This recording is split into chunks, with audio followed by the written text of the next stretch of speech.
Have you ever asked yourself this one question? What does a bank actually do with my money? Because here's the truth. Most people never hear the truth behind your deposit. Imagine you deposit $1,000 into your bank account. You might think the bank stores your $1,000 in a vault, but that's not what happens. Your bank is only required to keep a small fraction of your money. The rest, the bank immediately starts using it to make profit. This system is called fractional reserve banking.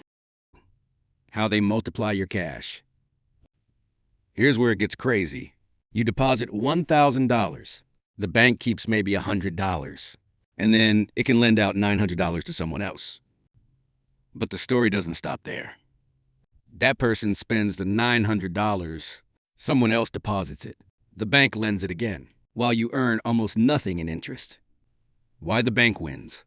While your money is working for the bank is charging 6% to 30% interest on credit cards, 3% to 8% on auto loans, 3% to 7% on personal loans, 6% to 8% on mortgages.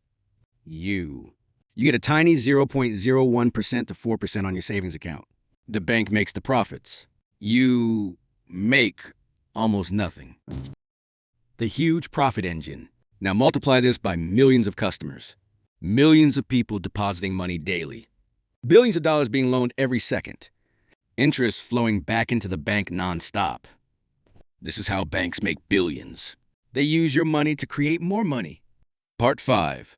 The final truth. So, the next time you deposit money, remember this. Your cash is not just sitting in the bank. It's being flipped, loaned, multiplied, all to generate massive profit. And that's the real reason banks will always stay rich, even if their customers don't.